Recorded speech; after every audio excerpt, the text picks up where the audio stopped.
Hello, ladies and gentlemen. I am Christopher Woodburn, your host of Schmoedown All Access. I got my co-host running the ones and twos. He is the villain Haven Pendergast. And ladies and gentlemen, we got a very special guest. Most people know him as the Beast. I like to call him William Bibbiani. Beast, thanks for joining us today, bro. Hey, everybody. Growl, growl. Growl, growl to you, Haven. Growl, growl to you, Chris. And growl, growl to everybody watching. Thank you for having me on. This is fun. Absolutely. It's a pleasure to have you on here. Yeah, Now, right. first off, I want to send a well wishes and condolences out to John Snepp. He's currently going through a difficult time in the hospital.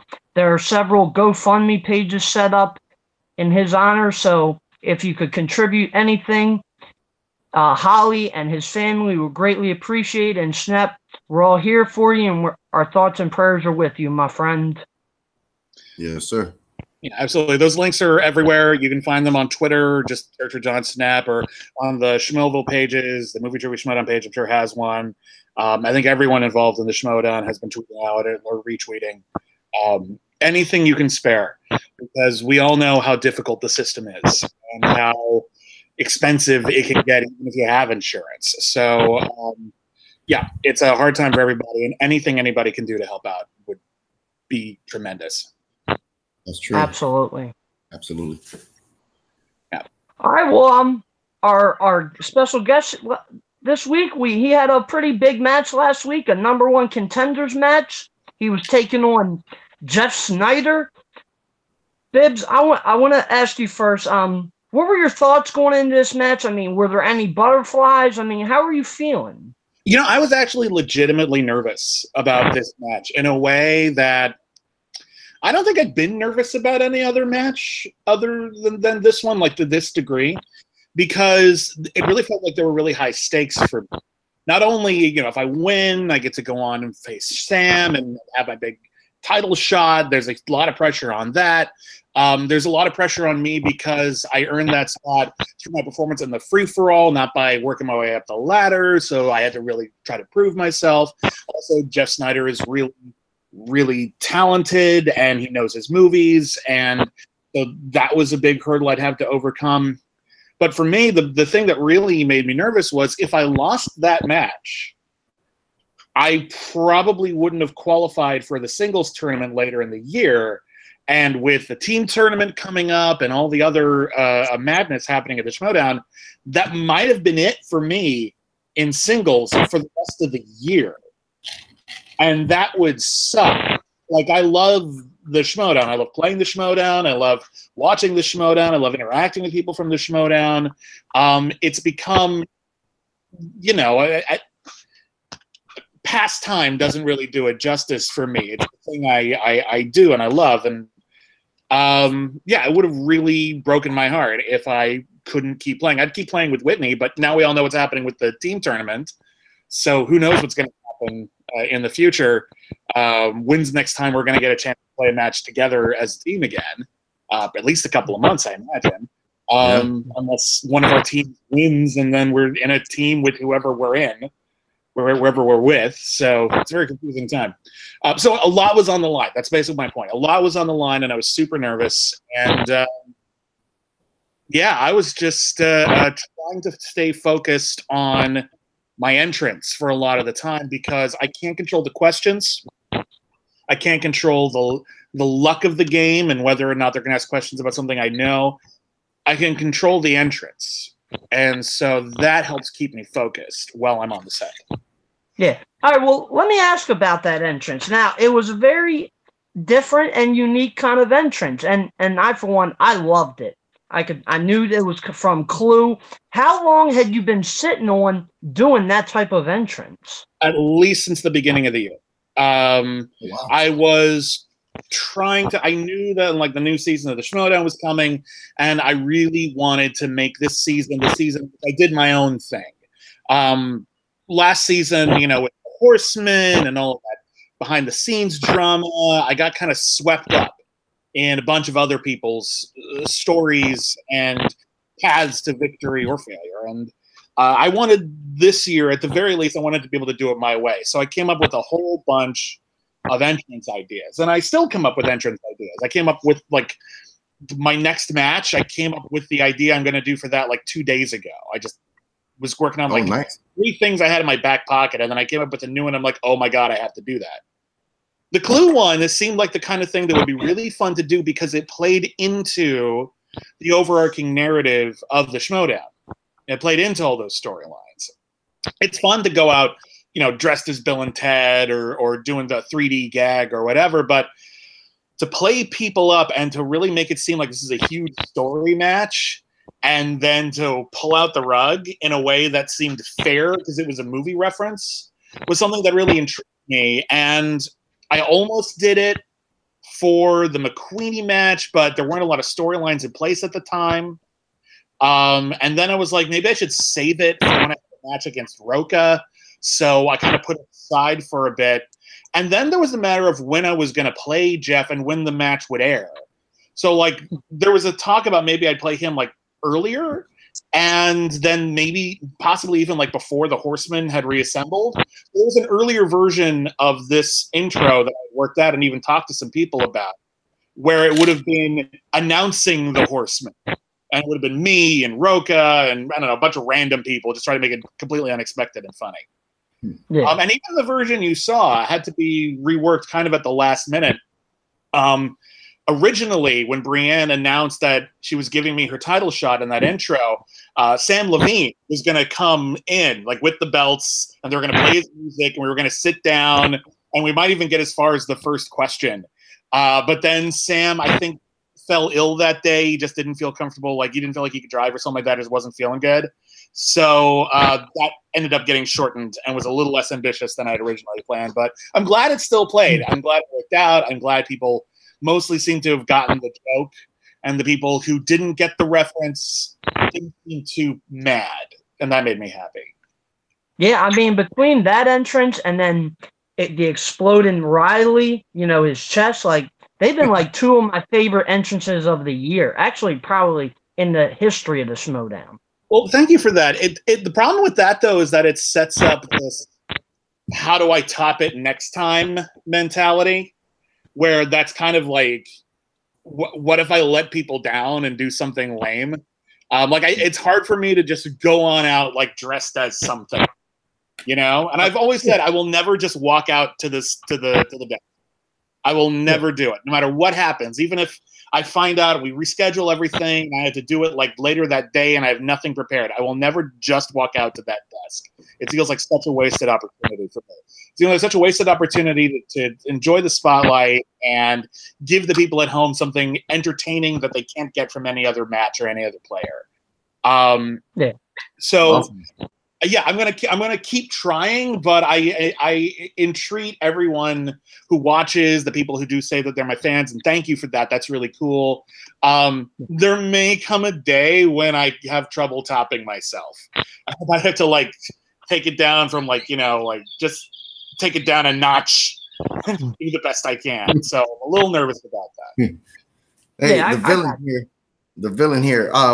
Speaking of entrances, everybody in the Schmoedown has a unique song that they come out to. You have your own song.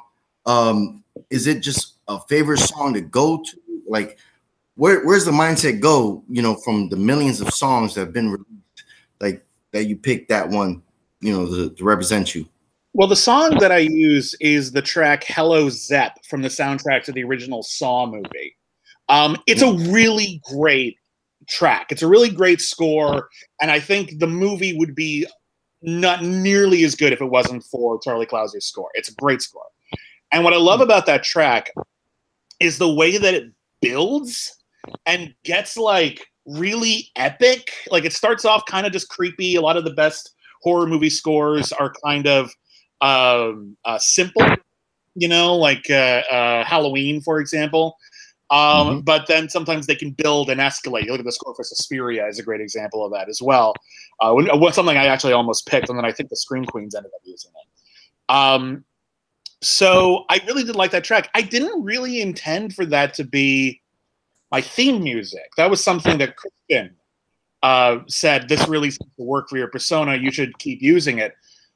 My initial entrance, I originally thought I was just going to be a guy who did crazy entrances, and then people just liked specifically that bit, that angry monster bit. And I got kind of locked into that kind of for a while. So I'm using it less, you may have noticed now. Like, there are times when I use it. There are times when I don't. It's always in the back pocket. I'm never going to abandon it completely, but don't necessarily expect that to show up in my next match or even my next 2 matches. But eventually we'll get back to it. Yeah. Oh, awesome. All right, so let's get into this match here. Now, you and Jeff, you both got the first question wrong. What was the name of the bar in Roadhouse? Even I, Double Deuce, I didn't know that. But from there, you were off and running. You got your next 7 correct. You had a 7-5 lead. That second round, you spun famous actors and actresses. You stumbled a bit out the gate, but you finished strong, getting 2 out of 4 for 4 points. And then Snyder's turn happened. He had initially spun Coming of Age, didn't keep it, and ended up with 70s. Yep. And I mean, this was just one of the biggest, I'm not like a hardcore Snyder fan, but I hated seeing him give up like that. I mean, what was it like being there, witnessing that? I think this is an interesting match because the way that people respond to this match varies. And I think it varies depending on whether you're looking at it from the perspective of Jeff or the audience or other players. From an audience perspective, you're watching it and it looks like Jeff has just been not just defeated, but deflated. And I understand the frustration of that. I understand that. On the other hand, from the perspective of a player, on the perspective of Jeff, he got a category that is like kind of specifically not his wheelhouse. And every player will tell you they have one. Maybe they're not going to tell you what it is so that, if it comes up on opponent's choice, they won't pick it. But we've all had that. I had that, and it's really frustrating for me because with my first match against Sam, I had that with Festival Darlings. That was actually like a weird category that they'd never tried out before, and the questions were worded very differently than they are from almost any other category. You rewatch that match now, and like the questions, most of them seem a little bizarre.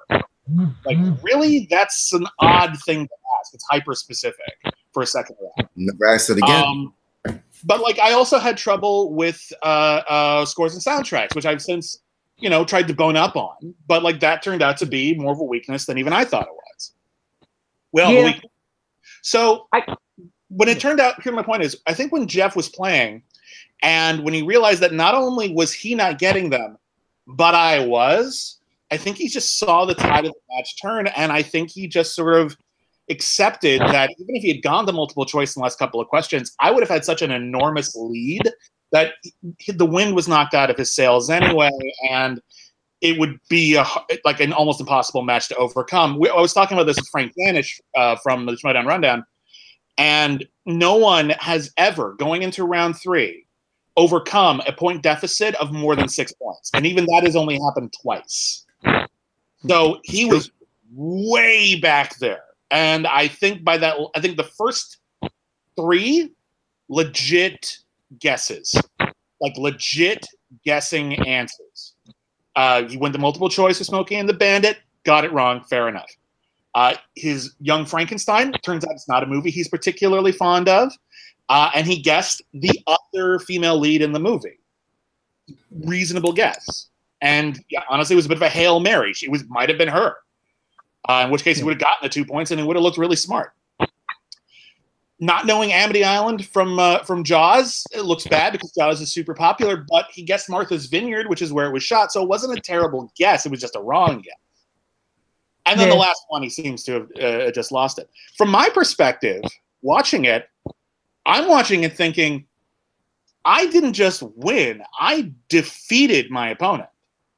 We talked about this. Sam and Drew from Above the Line, they've talked about how they like their Iron Man match format, which we just saw in the Collider Collision, because it's not about you just happen to get a question you don't know the answer to. It's about everyone gets the same question. So if you get it right and your opponent gets it wrong, you won that point.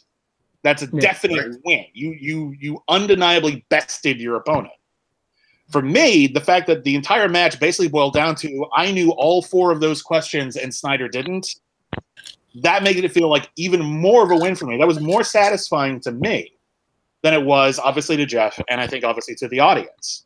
So it's interesting to watch reactions to this as they come in, and it can be a bit frustrating, honestly, to see people talk about how it feels like an illegitimate win because Jeff didn't desperately try to come back around for like a huge underdog victory in the 3rd round. Yeah. What are you gonna do? I mean, I guess yeah. For me, like I love Jaws. I've seen that movie countless times. Amity I thought that was just common knowledge. And like even like the first 2 questions, I didn't know those answers. But even the 4th question for the original Rollerball, I've seen that film 1 time, but I immediately knew James Caan. I guess from my perspective, that's why I was surprised that at least Amity he didn't know. Here's what it boils down to. Sometimes you just haven't seen the movie, or you just haven't seen it recently. Case in point, I've seen the movie Freedom. All right, it's a good movie. Julie Taymor directed it. Salma Hayek is an amazing performance. The production design is phenomenal. I've seen that movie, but I haven't seen it recently enough that I remembered that Jeffrey Rush was in it, which is why I lost my match with Drew. Yeah. Because I got that question wrong. He's in it for like a scene and a half, 2/3 of the way through the movie. In fact, I think I'm trying to remember. I actually looked on IMDb to see how far down the credits he's listed. He's like number 26 on the credits. I know it's Jeffrey Rush. It's a big cameo, but he's not a prominent part of the movie. So the fact that I hadn't seen that movie in, I don't know, probably at least 5 years, it stands to reason that I forgot he was in it. Yeah. That's a fair loss. Like, I'm not saying I should have had that point or that's a bad question. That's a good question, but it just exposes how much luck kind of does factor into it because there are thousands, if not tens of thousands of movies that are perfectly fair game to show up in the movie Trivia Schmoedown. Most of us have seen a lot of the prominent ones, but there's always going to be one you haven't seen or one you haven't seen recently. If Jeff hasn't watched Jaws in its entirety in 7 years because he's busy, as we all know he is, forgetting Amity is not the craziest thing in the world. Yeah. What are you going to do? Oh, yeah, that's true. Hey, the villain here. I want to ask you a question, if I may. Before that match, you posted on the Movie Trivia Schmoedown Facebook page, and you were asking a question of what would be the most surprising thing about that match. And I did write something down, and you actually responded to it, and it was that you actually win a match. And you like, I'm the villain, hey, and you actually you sent a GIF or a GIF, whatever they call it. Think that the villain gave you some motivation, or the fans, because some people, a lot of people talk like, oh, you choke in the 3rd round, so once you've seen that message, you responded back, did it give you the Rocky montage that you had to go in and secure that W? A little bit. I will say this, the whole gag about me losing in the 3rd round, it really doesn't phase me. I kind of would like to be able to put that to bed, obviously, by winning a whole bunch. And I love that my defeat against Jeff somehow didn't ameliorate that in most people's eyes. Like, well, of course he won. He didn't even get to the 3rd round. And I'm like, how is that bad? Feels like a good victory. Doesn't that seem even better? Yeah. But I get it. And I don't mind the jokes if they're funny, which is why I responded to that one, because that was funny. That was a funny joke, and it's perfectly fair. I deserve it. Not only was it, just a tough match because it was Jeff Snyder, but I've had some bad luck, or you could say lack of skill, and that's all perfectly fair. I got to learn to listen to a lot of my competitors. Sam Levine has told me this. Like, you just got to not let the commenters get to you. Of course. It's easy to. It's easy to let them get to you because they're basically yelling. A lot of them are even doing it in all caps. It's easy to just have people just say, "Hey, this sucks," and I'll be like, "Oh God, well, I guess I suck." I don't know. As a film critic, I've noticed this before. A lot of film critics seem to have kind of thin skins. A lot of people have said this, and for me, I think it's because as a film critic, it's my job to provide criticism. So when other people criticize me, my first response is not to puff myself up and say like, well, you're wrong and I'm amazing. And my first response is, well, you might have a valid point. I'd better work on that. Which can sometimes get in my head and make me kind of bummed out. It's not my favorite thing. So I'm working on that. I'm working on that. And that's the sort of thing where it's actually like this sports mentality, which is totally alien to me. Like I never grew up watching sports. My dad wasn't really into sports. My mom wasn't into sports. My brother wasn't into sports. So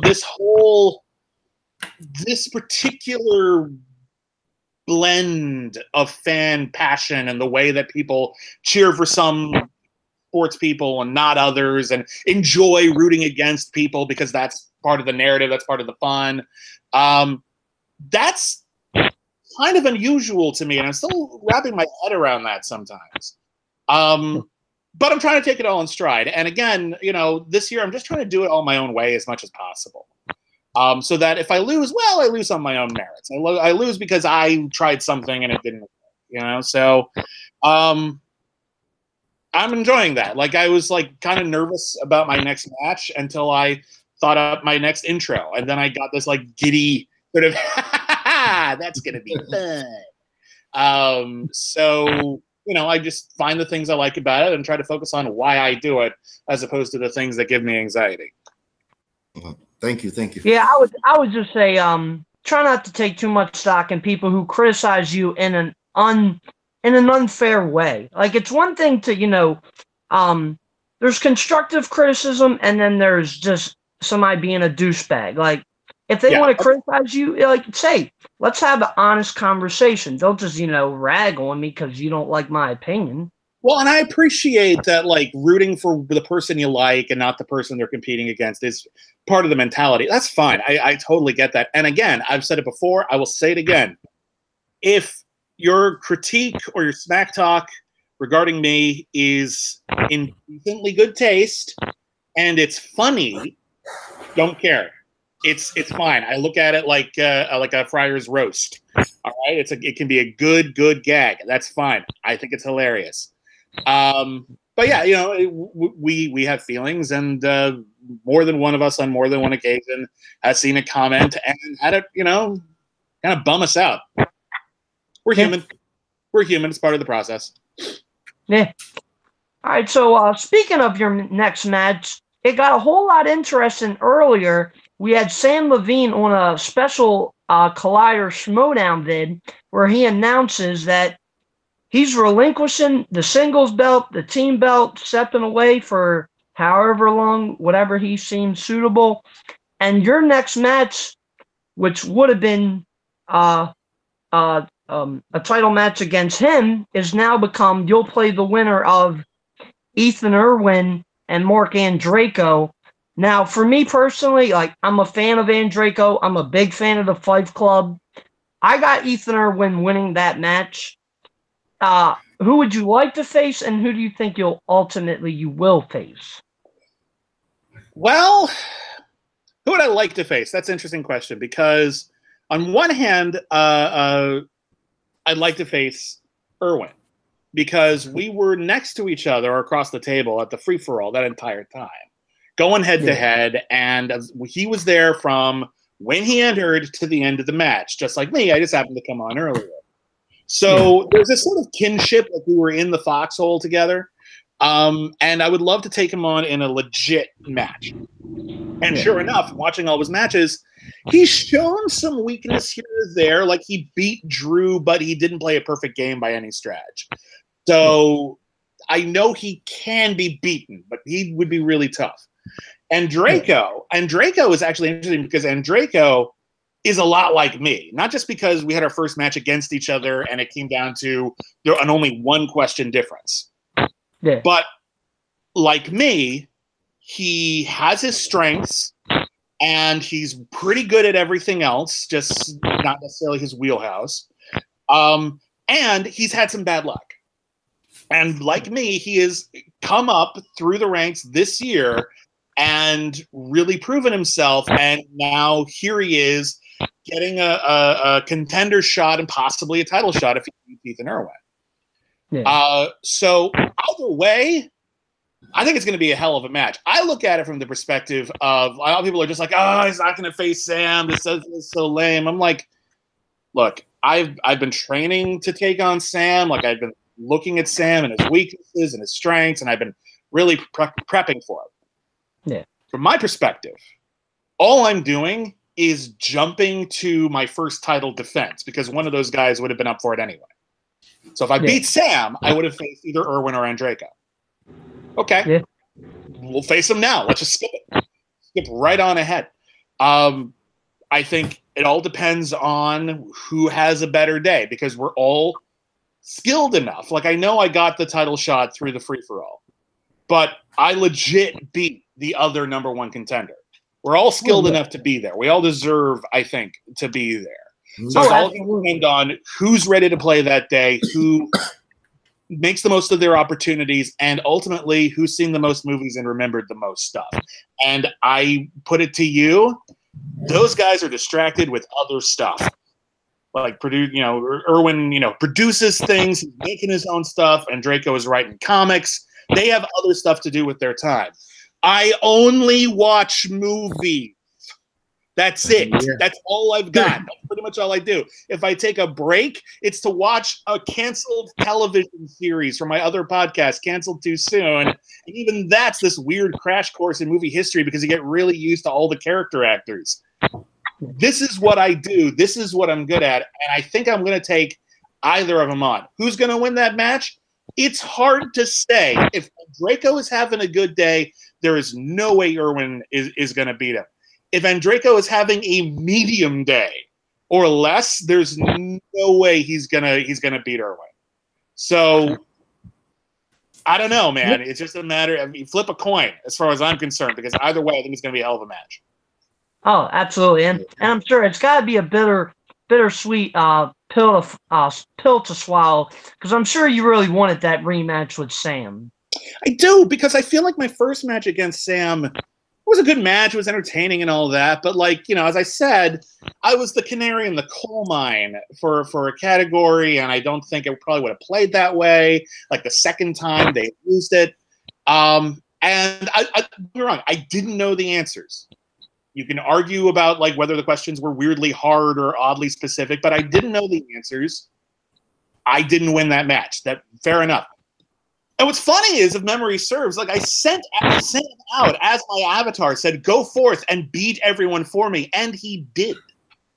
So if anything, he should owe me a rematch. That's what I say.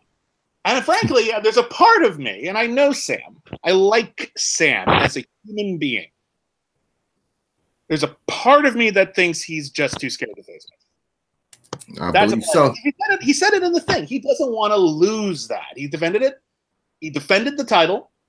He earned that title many times over, and he doesn't want to just lose one and then go off and do something else. He wants to retire with those belts, which means he thinks it's pretty plausible that I could have beat him, and that's frustrating. Oh, absolutely. Yeah, he's running from you. Could have beaten him. I mean, you're a strong competitor. Yes, I have a question about your. You have one of the best catchphrases in the league. You have a catchphrase. The growl growl. Was that something you had maybe on one of your podcasts before you entered the league, or did somebody else? I was coy about that for a long time, and it's actually from a really obscure anime, and I want to make sure I get it right because I don't think it had its. I don't think it had its title properly. Yeah, it's Yurikuma Arashi. It's an anime series that really flew under the radar, and it's bizarre and hallucinogenic and weirdly progressive in very allegorical ways. And the protagonists are teddy bears who eat people, but they're also sometimes people. And their thing that they will say quite frequently is growl, growl. They just say growl, growl instead of actually growling. Oh, Yeah. nice. We will eat the humans, growl, growl. And I had just watched that with my wife. I think it came out via Funimation. I just watched that before my match, and we just thought that was the funniest thing ever to say. So we just threw it in there, thinking, man, if anyone gets this, good for them, because it's obscure. Someone did get it eventually, and kudos to them. I don't have their name in front of me. I should give them a shout out. I'm sorry about that. But someone did eventually guess it, but it took forever. A lot of people thought it was some reference to Grizzly Man or something. And no, you're Arashi. Good anime series, very strange. I highly recommend it. Definitely. Oh, pretty awesome. Yeah, I love animes. I grew up watching those in high school. You know, Fist of the North Star, Akira, Street Fighter, Jubei is Ninja Scroll. Like those are some that I own. Those are the ones that were available like back in the 90s. Like back when like every Blockbuster had like a really tiny anime section. With VHS, maybe, on VHS, but it was like they had maybe 10 or 12. And it was always the same ones. It was always Akira and Vampire Hunter D and Appleseed and Ninja Scroll and maybe, if you were lucky, Ah My Goddess. Like, so we all got to know those really, really, really, really well. But now, thanks to stuff like Crunchyroll, like there's so much good stuff available. There's so much really incredible stuff coming out, and most of it like flies under the radar of like most American audiences. I find that really frustrating because there's some brilliant work. There's one I just started watching called Cells at Work. And if you remember that movie Osmosis Jones, which was like a cop movie that takes place inside the human body as they fight off germs, this is like a really amazing version of that. Oh, awesome. So like the protagonists are a red blood cell and a white blood cell. And like every episode, there's some sort of damage to the body and they have to fight it off. And it's great. It's really fun. Well, I know C-Dub has a question. Yeah, you spoke earlier about the team tournament. You know, this whole anarchy thing. Obviously, you're not going to be paired up with Whitney. Who is somebody that you would like to be paired up with? I would love, I don't know who I'm getting, but I would love a lot of people, actually. There's a lot of people who just be fun. Some would be fun just for entertainment purposes. Like, can you imagine what like me and Andrew Guy could do with an entrance? With that guy's energy and persona, that would be so cool. I would love to do the same with Brienne, you know, the only other person who consistently brings in the huge entrances that I love. Her and Stacy as well. Stacy would also be fun. Yeah. But I want to like, I just want to say like we're all secretly hoping that we get like Rachel Cushing or Dan Murrell or like someone who like really like, I know Dan Murrell had a bad game, but like it happens to everybody. Yeah. Yep. He still knows more than almost anybody you can think of. I would love to be paired with Dan. I would love to be paired with Rachel. The Shire Beasts just sounds like a good team name. Like I would love to be part of the Shire Beasts. But we'll see. It could be anybody. It could be someone completely random for all I know. They just throw new, I don't know. Anything could happen. So we'll see. I think we're probably going to end up like running into a couple of teams that are like crazy intimidating because again, we could be like, oh God, what if it's Irwin and Drew McQueenie? Oh God, like how intense would that be? But what I'm actually looking forward to as a spectator more than a player, because as a player, I just really want to win. I'm looking forward to the complete mismatches. Like if anyone pops in who's just like the opposite of their player. Like, wouldn't it be really funny? I saw someone post this. Wouldn't it be really funny if there was a team up of like Jay and Emma? Oh yeah, because they're rivals. That'd be really, really fun. Yeah, like it would be fun to see like Mike end up in a team with Clark or something, where it's just sort of like they have all that weird history, and it could be like this really like intense clash. You know, it could be funny to see Bateman end up with Mance. Because there's got to be some bad blood after that last match. That was a killer, and he stole his wheel slice. How do you do that? My God, I was yelling at him. Don't sign it. Yeah. I might be a bit biased here, but because she started out as a reactor and we're friends, I think you and Janine would make a pretty good pairing because you're both great with the entrances. I'm such a big fan of Janine. Like, I love everything she's bringing to the Schmoedown, and I think she's an underrated competitor. So yeah, Janine would be awesome. Every time I've gotten to meet her behind the scenes, she just like the coolest human being. So I would love to do something with Janine. There really aren't a lot of people who I wouldn't like. I don't think I'd have a good time with. There's a couple of people where I just feel like, oh, I didn't see that one coming. I don't know. What do you want to do? Like, but for the most part, like, even like, God, can you imagine if I ended up with Roka? Like, the drama would just be so intense. It would be really. I had a question about that. Yeah.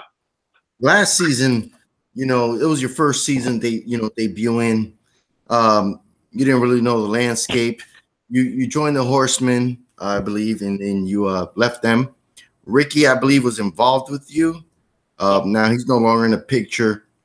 And sees, now that you evolved so well with this new Horseman faction, do you feel slighted that they didn't call upon you? Are you trying to take them down? Whoa. Who said they didn't come? I'm not going to speak out of turn here, but that doesn't mean, like, just because I'm not in there doesn't mean they didn't come crawling back. Now, I'm not saying that they did.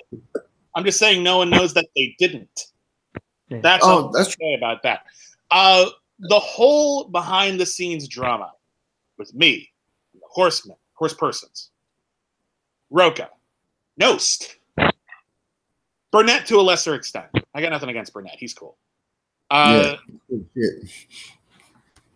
of that, when people say, like, joke about, like, is the Schmoedown, is how much of it is real? I'm still waiting on that match with me and Roka. We keep missing each other. Like, it would be perfect if, like, we had like a big match at the end of the last year. It just didn't work out. Like, it just never, like, we never, like, had the right amount of wins at the same time. Like, he kept almost hitting it. And that's gonna come to a head one of these days. It's only a matter of time. I would love it if it was this season, but man, it just keeps simmering in the background. And I still want that hat. That's a nice hat. That's a really, really cool hat. I would love to wear that hat. I don't know if I'd look good in it, but it'd be fun. Give it a try. So it is only a matter of time. But what I've discovered is this season I'm trying to do things my own way as much as I possibly can. Obviously, I can't control the anarchy thing. I would love to keep playing with Whitney in the tournament. I can't control that. I'm controlling what I can control, and one of the things is right now we're staying out of some of that drama as much as we can. Like I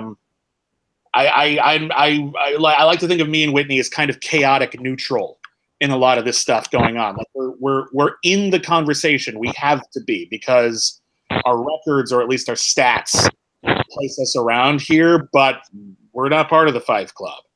We're not like working with Kalinowski. We're not in the Viper Squad. We're just, it's like above the line. We're just here to play, and we're gonna play. And you're gonna have to deal with us, and throw a monkey wrench into your plans. So be it, because we're here to play the game. We're not here to play your games. No, that's true. Yeah. All right. Well, my next question is now you spoke before about if you haven't seen a movie in quite some time, you might not know it as well. Is there like a specific movie out there that you feel like you've seen it enough that it'll be near impossible to get a question wrong? I would be very surprised if I could get a question wrong in the category of Ferris Bueller's Day Off or The Nightmare Before Christmas or Step Up 3D. Those are the three. I think I've seen those probably more than any other movie. Actually, no, that and Citizen Kane. I think I've seen those more than any other movie. I've seen those movies a lot. For various reasons. You might notice they're very different films. So I happen to know those super crazy well. I happen to have just a pretty good memory for movies, especially movies that I've seen relatively recently because I have to write about them, and movies that I grew up with because I would watch the same movies over and over and over again. So like I'm really good with Ghostbusters, or I'm really good with RoboCop, or really great with Monster Squad. But yeah, the real hard bit is like the movie I saw at 10 p.m. on Cinemax 15 years ago that I remember pretty well. Like I remember like who the main 3 or 4 stars are, but if you ask me something super specific about the plot, that I might mess up.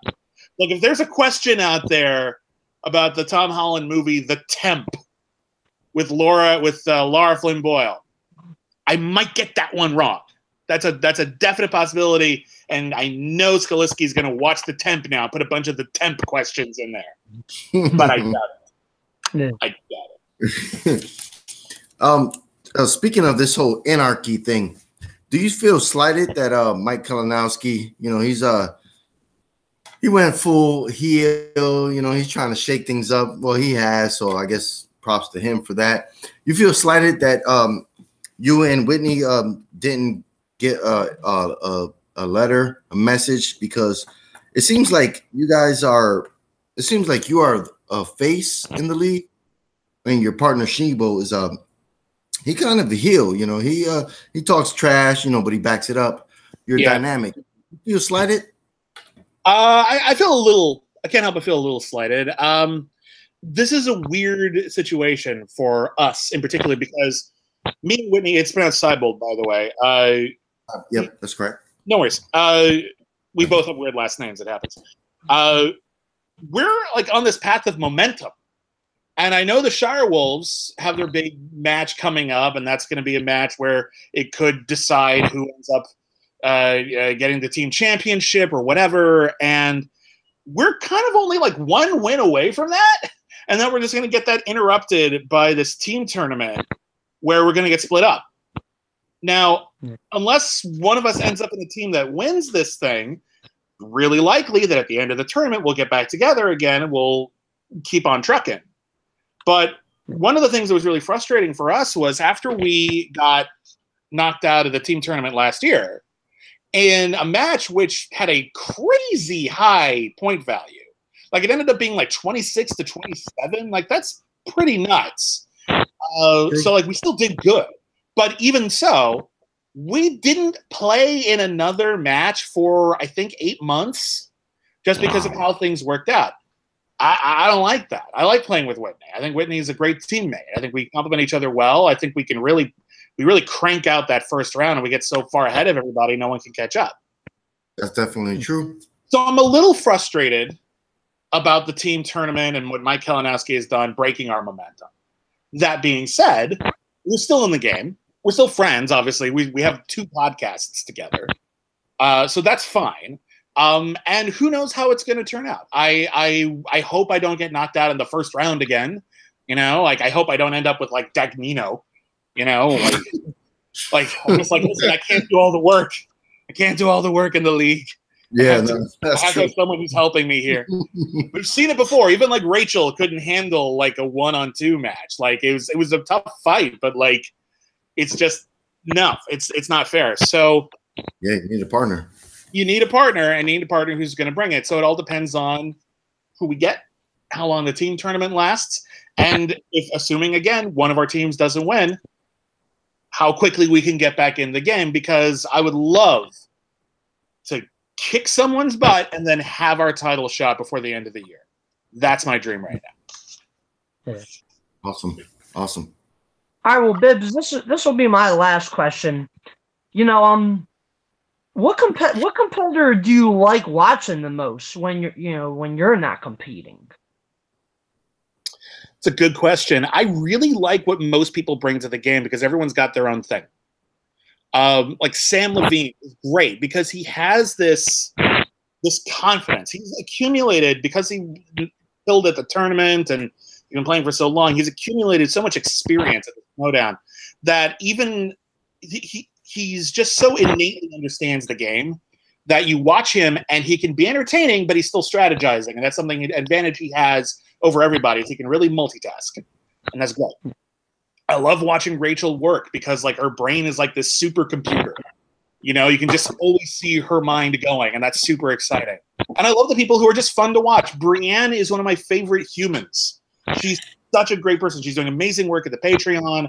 And on top of it all, she really throws herself into her entrances and her personas, and she tries things that other people aren't trying. So she's always fun to watch. Stacey Howard is the same. She doesn't get credit for it, but she's always really bringing it with the cosplay and the sense of vitality and fun of it. I love watching the Fife Club together. They're the best face group or face guild or whatever it is. Faction. Thank you. I always forget that. I don't know how I do that.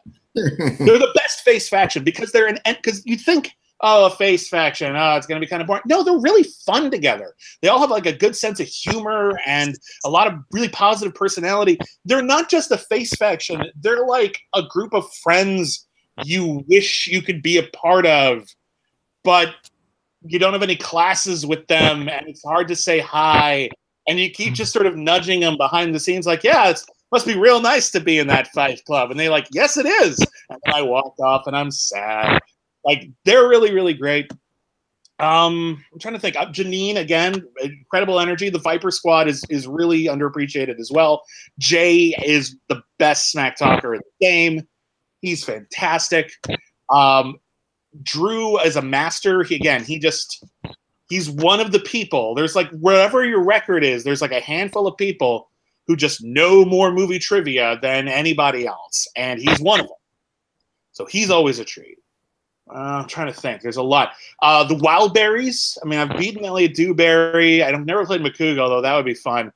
They're just the most fun dudes in the league. They just have this great, like, putting them, whoever had the idea to put them together. I don't know if it was them or Thad or Christian or whoever. I don't know who it was. Whoever put them together, genius, because they bring out so much entertainment value in each other.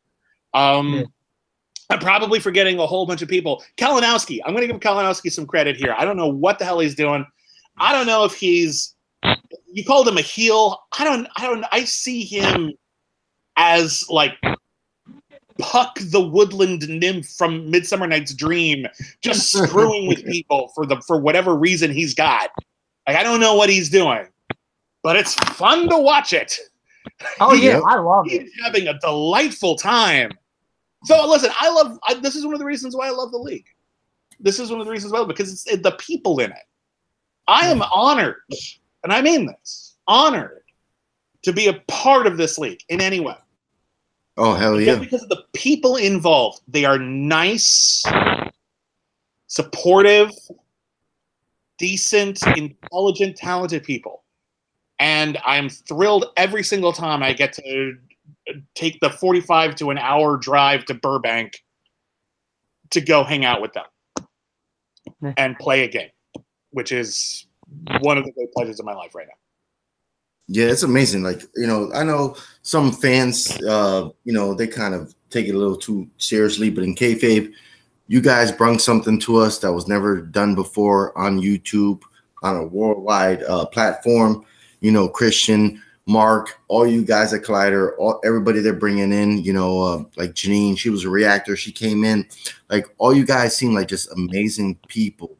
And we have so many fans, like me and C-Dub, Caleb. There's so many fans and from around the world. I've met people from around the world by being a part of this league, this movement, man. And it's amazing, like the community that happens from. I didn't mention him in that spiel I just gave, but you just hit the nail on the head right now. Christian and Mark. And Christian does, like, near as I can tell, a lot of the strategizing and the planning, but, like, all the credit in the world to those guys, because we've all seen game shows and movie trivia shows. And I've told them this to their face, the idea to combine movie trivia with online personalities and wrestling is maybe the cleverest idea anyone I've ever known personally has had in this industry. Oh, yeah. It's such a smart idea to turn something that could just be an intellectual exercise into something that is emotionally engaging. It is intensely exciting. It's funny. It's weird. It's unexpected. And you get totally wrapped up in it. You might come for the trivia and stay for the stories, or vice versa. There's so much going on in it. I love it. I think it's fantastic. I'm amazed we haven't gotten picked up by a network yet or something. I keep watching Glow and thinking, you'll think you'd be on Spike TV or some other Fox or something by now, ESPN, because it is true. Like, I grew up, my mom, she used to take us to wrestling shows, you know, and we watch wrestling and we love movies, me and my brother growing up. And Christian was able, you know, to just mesh them two so well that, man, the community is so amazing. I met people like my buddy Malcolm. He's from New Zealand. My guy Grant Gregory, he's from Australia, and it's all because of Schmoedown. My last question, and everybody from Canada and England and Britain that I met from here, Indonesia, Subrath. My last question for you, if I may, the Beast. Yeah, you did a hell of a good job on the desk, and I know you want to get back there. It seems like some people are stopping your greatness, man. Like, you are one of the greatest in the leagues, and I know next year you'll probably be the one having both of those belts around you. But what do you find so fascinating about the desk? You know, just the atmosphere when you're not competing, to be there live, just asking questions or in the heat of the moment. I love the desk for a variety of reasons, partly for all the things you just said. You get to be involved, but the pressure is off you. You don't have the answers right. Speaking as someone who has competed, the announcers don't always know the questions as well as they could. We've all seen it, and every announcer has done this. I think even I've done this, where you just mispronounce something. And when you're a player, a mispronunciation can actually mess with your head because you're not actually recognizing the thing from the movie. So for me, as someone who really knows the material, I like being an announcer because I can help make sure the game is on as level a playing field as possible, because the questions are right, because the questions are phrased correctly, or the names are pronounced correctly. That's a tough gig. It's one of the reasons why pronunciations are kind of flexible in the game itself, is because sometimes you've only read these names. You've never heard them aloud, and you're kind of guessing. That's true. That happens here all the time.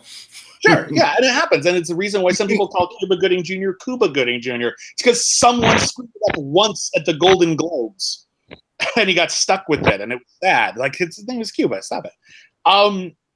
So I like that. I like that part. I like messing around with these guys in an environment where I don't have to constantly like stay in a character or focus on anything else. I can just banter back and forth with really cool people like Christian Harloff or Mark Ellis or whoever else I might end up at that table with. You'll see me back at that table. You'll see me every time. It's weird for me actually doing the table, because when I'm done, I never know how I did, because I don't know if I'm being funny or annoying, or if I'm working real hard to keep the pace going, or if I'm letting it go too slow. It's like, it's all so immediate and in the moment, and it's all about like hosting and just keeping the game going. I don't really have this innate sense of I know that one went well or not, which I do, for example, if I'm doing a podcast, because I've done like 700 podcasts like in my life. Like, so if a podcast goes badly, I know it. Or if it goes really well, I know it. And the table is new. And that's one of the things that appeals to me about it. I've never done commentating like that before. Again, I'm not a sports guy. So, like, whenever I'm watching the Schmoedown and they're just talking about, yes, the great so-and-so schmackadoo. Yes, I will remember that famous basketball game from 1962 with so-and-so schmackadoo. Hit that 8-point Yosemite Dam with the thingamajig. And everyone laughs because they know what they're talking about. I have no idea what the hell you're talking about. I'm here for movies. So I try to keep it about the movies. I think I can speak for myself and Haven here. I've loved you on the desk. In fact, I think you liked the comment that I've had previously where I said I'd like to see you and Brienne at the desk together. That would be cool. That'd be fun. She was good at the desk. I liked her at the desk. Yeah. So like, listen, I would love to. I'd be at the desk every day if they'd have me. They don't because they have all these other people and they're all really great and they all work there. And I'll do it literally anytime they ask me to do it. Literally anytime they ask me to do it. If I'm not at the desk, it's because I wasn't there that day. That's it. That's the reason. So yeah, I'd love to be there more. We'll see. The final question, if I may, unless C-Dub has one. Oh, I'm good. I'm good. You go right ahead, bro. Right.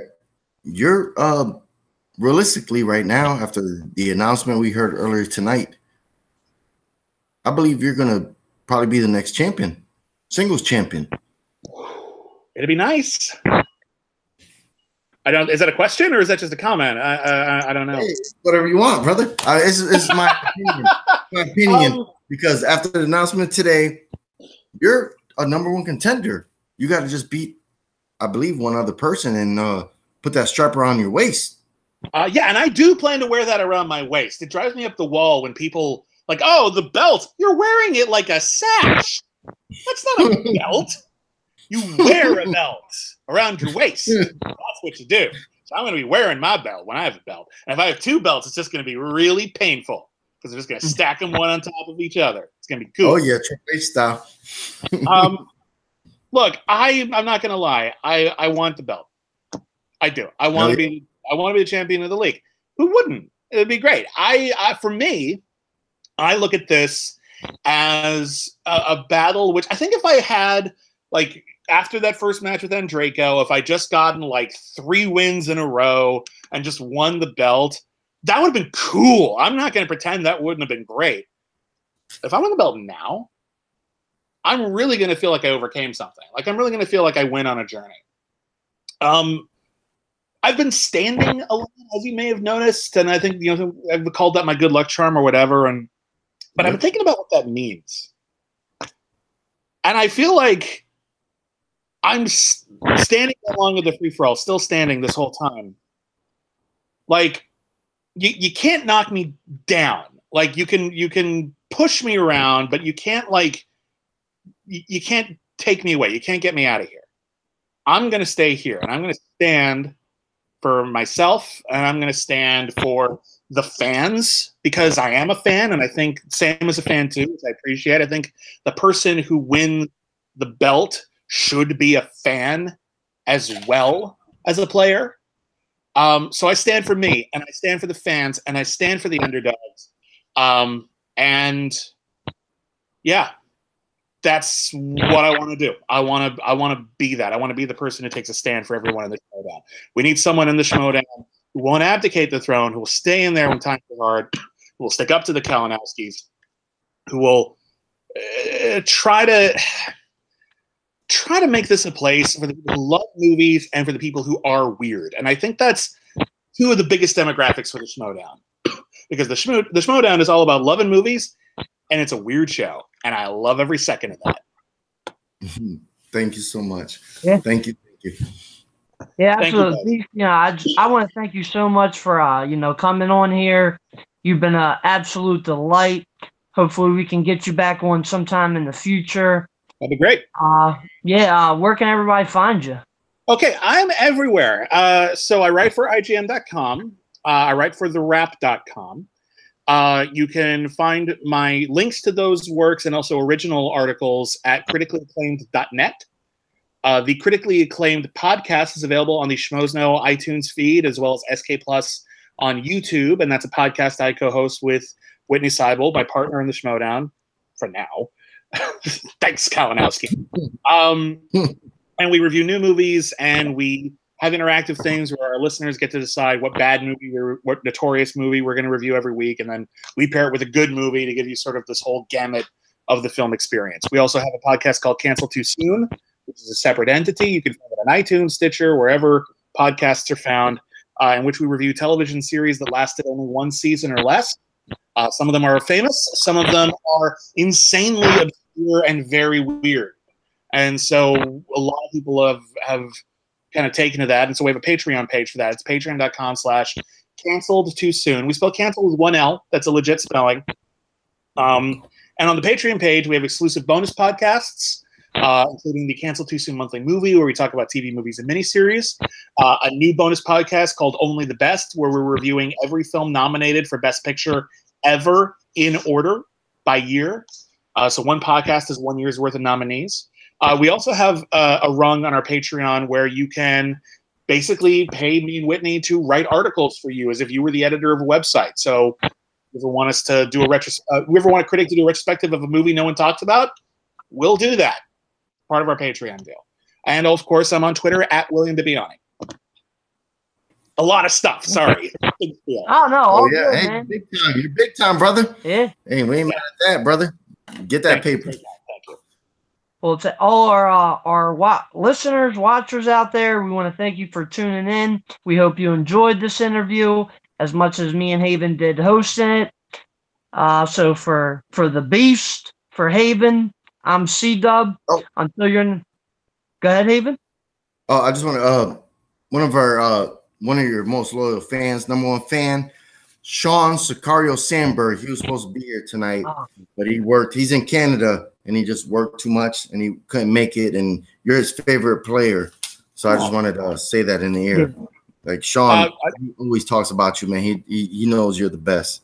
Well, I'm just going to say right now, Sean, looking at you right now, Sean, you're the best. Thank you. I wish you could have been. It would have been a lot of fun. Hopefully, I can do this again sometime, and you'll be here, and I'll be able to give you a hearty growl in cyber person, as opposed to actual person, because I'm here. But cyber-wise, growl. Fucking awesome. Yeah, so I hope you all enjoyed it. So until our next interview, for the Beast, for Haven, I'm C-Dub. Peace.